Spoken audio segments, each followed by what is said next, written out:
Welcome to Deloitte Tech Talks. I'm your host, Raquel Buscaino, and I lead Deloitte's Novel and Exponential Technologies team, where we sense and make sense of emerging tech. On today's episode, we're going to be talking about the intersection of energy consumption, sustainability, and AI. It's an extremely timely conversation, because as the usage of AI increases, and everything from training and running AI models to cooling data centers, the question of how we can do so sustainably is top of mind. I have two incredible guests on the podcast today to help us get to the bottom of it. I'd like to welcome Johannes Trüby, a partner in Deloitte France, who is the energy and climate economics leader, as well as Geoff Tuff, a principal at Deloitte Consulting LLP, who is a sustainability leader for energy and industrials. Johannes, Geoff, welcome to the podcast. It is really so great to have you both here. Great to be here. Thanks for having us. Great to be here. Thank you, Raquel. Amazing. Well, Johannes, Geoff, both of you are clearly passionate about sustainability and have been working in your respective fields for what I would say is quite some time. Why is now a good time for us to be talking about the relationship between energy consumption, sustainability, and AI?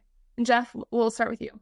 We're dealing with two of the most powerful forces behind or causes of transformation that we've seen in decades and decades in any sort of company out there. So you've got sustainability, you've got digitalization.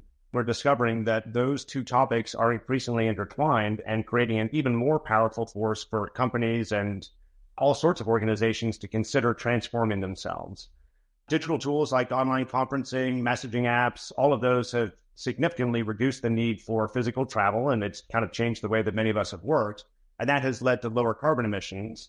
Similarly, generative AI is completely refreshing how we as a society work and can offer opportunities to improve how we can operate and fight against climate change. Those two factors working together are really going to be very powerful in determining what the future of sustainability looks for us. And as we'll talk about in this podcast, there are some things that are really leading to good outcomes as relates to decarbonization. There are things that bring challenges as well. Yeah, totally agree. We need to be cognizant of the fact that digital infrastructure, especially data centers, are based on an underlying physical infrastructure of be it networks, storage, cooling equipment, and servers. And all of those consume substantial amounts of electricity. And by now, most of us have probably seen headlines warning us of the energy consumption of AI and how that could threaten global electricity supply. And what you read in the press is often either very alarming or, on the contrary, might be toning down the risks. But in the end, no matter how you look at the impact, it's clear that first, the AI boom should be studied. And second, that it is crucial to commit to sustainable AI at data center practices. This could mean not only leveraging AI for green initiatives, but also ensuring that the AI development in itself is really sustainable. Both of you are really speaking to the fact that it is important that we have this conversation now. I'm hearing in the market two phrases that come up quite a bit. One is green AI, and the other is AI for green. And in this case, green refers to sustainability. I know that those terms are different. So what do each of these concepts mean? I'll jump in on that one, Raquel. I just want to say something that may be an assumption that may be on people's minds, but we're past the phase where the world is wondering whether sustainability and decarbonization is going to happen, whether we will go through an energy transition. It's happening. We don't know everything about it. We don't know where we're going to land. We don't know the rate of change. We don't know which energies are going to end up being in the mix later on, but it's happening.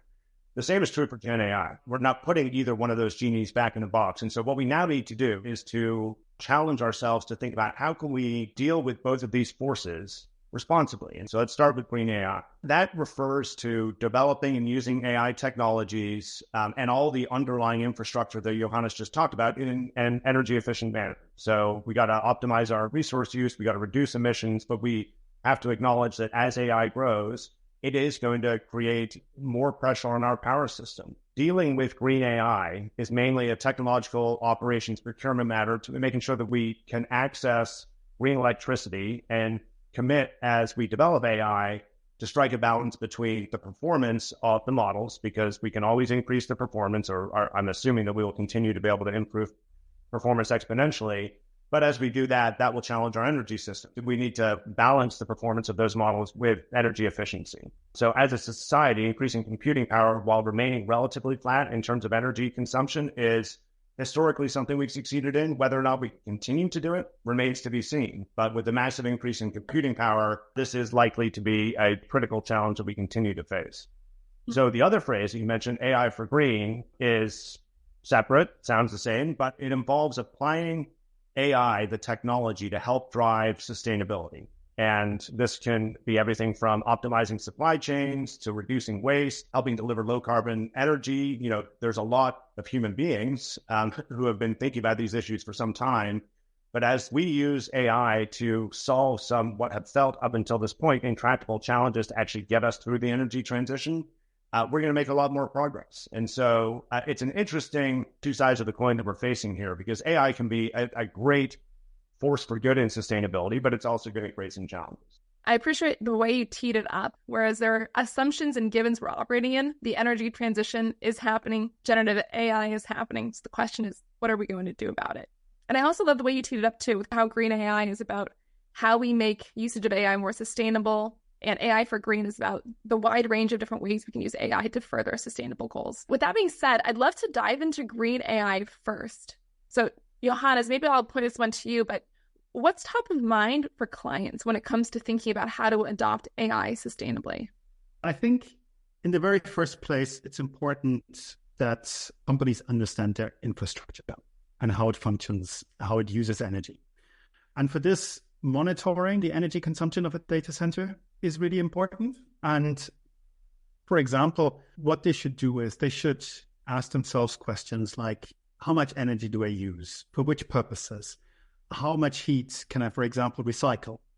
And with this data in mind, the operator can actually start assessing where to make savings, where they can reduce the energy consumptions, and they can start applying the best practices.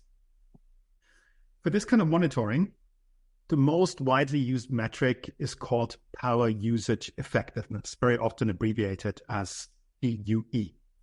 And this metric measures the efficiency of an IT infrastructure. For example, how much the servers and the IT equipment consumes in terms of energy, and it compares it to the overall infrastructure consumption, which also includes cooling, lighting, and so on. Then once the facility is well understood, the clients may actually be focused more on green energy sourcing and on ideas about how to operate the data center more efficiently. This first point about the green energy sourcing tends to be well understood by many of the tech leaders, which are already amongst the biggest contractors for green energy supply. And one typical way of contracting green energy is through power purchase agreements and through energy attribute certificates. These energy attribute certificates are also called guarantees of origin or renewable energy certificates, depending on where you are in the world. Now, while they communicate on their clean energy procurement, we still see that we're far away from having data centers run 24/7 on low carbon energy. And achieving that goal of really low carbon data centers will require innovative solutions that come on top of what we're seeing with wind and solar electricity today, and will most likely also result in an awful lot of batteries being used. We're also seeing that some data centers are already running nuclear power, while some others are actively looking at geothermal energy to provide stable power for data center operations. There is clearly still a lot of room for improvement, which not only involves being able to monitor how much clean energy is bought on a yearly basis, but also how you can use renewable energy on an hourly basis when the wind is blowing or when the sun is shining, or when that's not the case. The two things I heard there was clients are usually focused on one, green energy sourcing, and two, efficient operations, which kind of, to me, means it's how you source the energy and then it's how you use it. I did want to just reflect for the audience who may not be in the conversations with some of these tech players and some of the power developers. All the forces that Johannes just talked about are directly impacting really, really important capital allocation decisions. So that, many of the big tech players are actually deciding where to put their data centers based on how they're going to get access to some of the power sources that Johannes discussed. These are millions and hundreds of millions of dollar decisions that are being made because we're assuming some constraints that we're going to have to work around. And so the more we can bring all of these solutions to the table and give optionality to these companies, the better off we're going to be. Geoff, that's great because you mentioned the economics of this. Johannes, I'm wondering, can you give us some frame of reference as it relates to the financial cost, the environmental impacts, and just contextualizing how big of an impact is this opportunity space we're talking about? Look, data centers are actually very energy intensive beasts. So in fact, the electricity purchase represents between 10 and 20% of the total cost of ownership of a data center. And this data is actually taken from a white paper from Neil Rasmussen on the total cost of ownership for data center and network room infrastructure. That in itself justifies all efforts to become as energy efficient as possible. Still, energy consumption of data centers is currently on the rise and has reached, according to the IEA, 380 terawatt hours of electricity consumption globally in 2023. And if you compare this with the energy statistics, for example, also of the IEA, then you will find that these 380 terawatt hours are about equivalent to the consumption of a country like Saudi Arabia. If you relate this also in terms of the IEA's global energy statistics with global electricity consumption, then you will find that last year's electricity consumption of data centers amounted to about 1.4% of global electricity consumption. Just to put this into perspective, what this means is 380 terawatt hours of electricity consumption corresponds to the output of 15 typical nuclear power stations. That's quite significant. That's a lot. The problem with emissions actually stems from the fact that most of these data centers still do not operate fully on low carbon energy. Based on my team's assessment in Deloitte France, we estimate that data center consumption of electricity could range between 1,700 and 3,500 terawatt hours by 2050, with almost 1,000 terawatt hours already reached by 2030, depending on how quickly the AI adoption takes up. I mean, just recapping those numbers, 2023, 380 terawatt hours. 2030, we expect 1,000. That's pretty wild. And then by 2050, I mean, what's 2050? So 2050 could range between 1,700 and 3,500 terawatt hours of electricity consumption. That really depends on how quickly AI takes up. Well, yeah, and that is based on some assumptions around adoption and the nature of the models and what have you. And Johannes, your experience may be different from mine in this, but I haven't seen at scale the rational conversation about what do we actually need to accomplish with AI. Do we need to assume that it has to grow and data centers need to grow as exponentially as we're predicting right now because we're just assuming that AI will take off in all the ways that everyone is talking about these days. And so hopefully, if and as the world starts to understand the impact of that growth and what some of the constraints it may cause in other sectors, hopefully we can start to have that conversation at scale. I think one of the ways that we can communicate the impact of this is, and terawatt hours don't mean a whole lot to me, but in terms of percentage of world expected electricity demand, can you take these numbers from terawatt hours and convert them into total electricity demand? Absolutely. If we relate on my team's assessment for 2050, let's say 3,500 terawatt hours of electricity consumption to total consumption by 2050, then data centers would represent about 6% of the world's electricity consumption by 2050. Notwithstanding, there are also loads of other electricity consuming applications that are going to increase. There is also steel making, the electrification of the transport sector, and so on.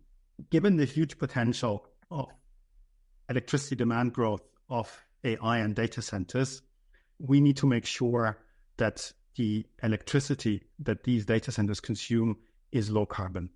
And as such, in order to stay on a trajectory consistent with the goals of the Paris Agreement, the IEA has shown, and we take this in our analysis that has been conducted by my team in Deloitte France, and showcase that the emissions from data center electricity consumption would need to peak by the 2030s and then go into decline.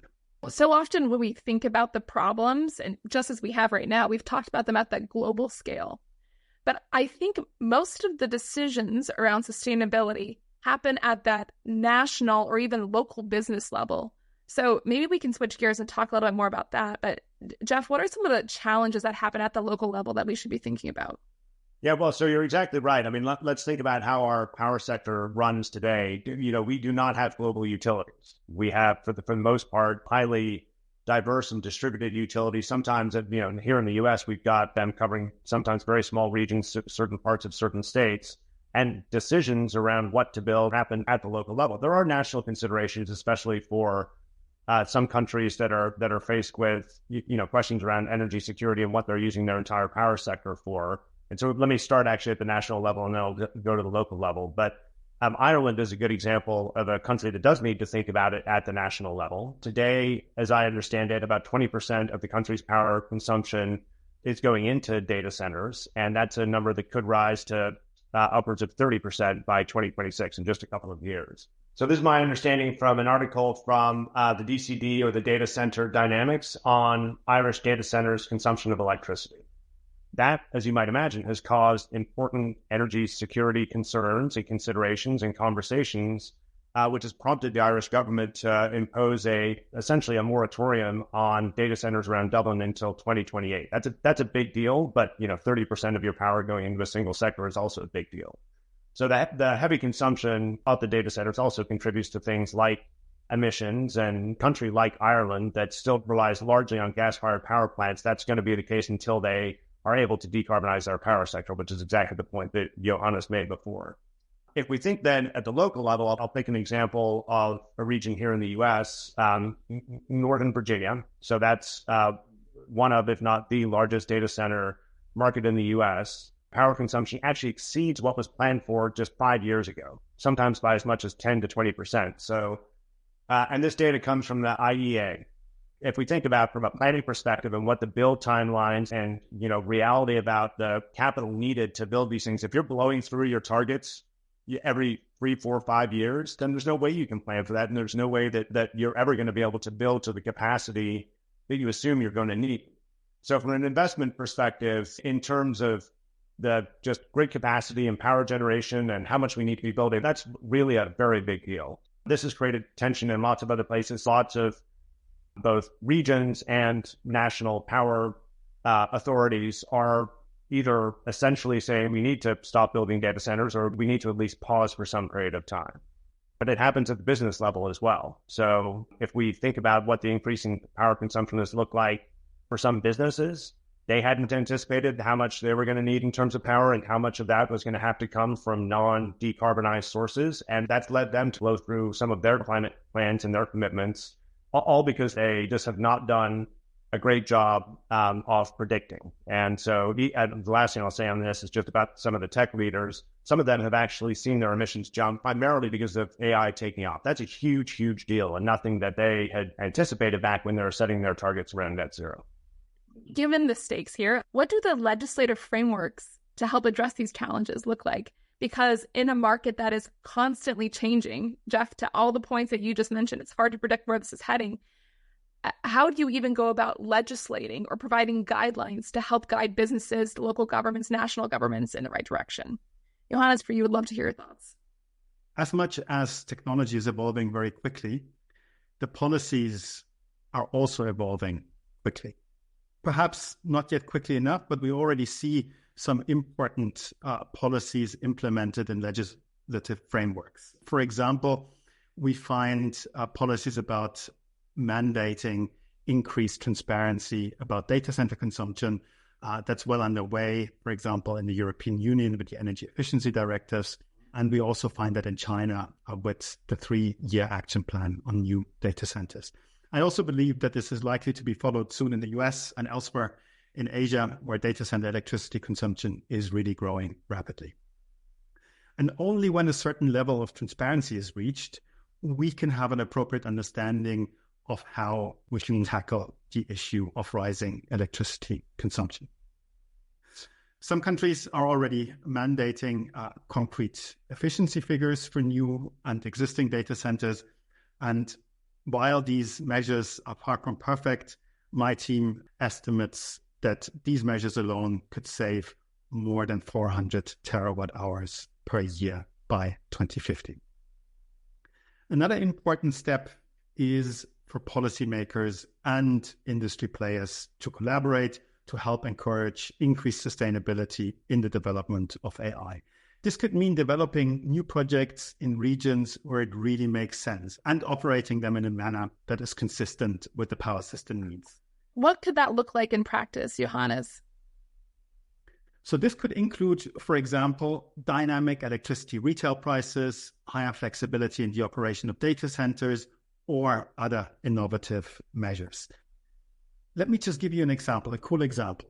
Consider the possibility of achieving spatio-temporal load shifting, meaning starting to shift computing jobs not only in time, but also in space, in places where they can use direct wind and solar power. Just imagine the wind is fading away, say in the Netherlands.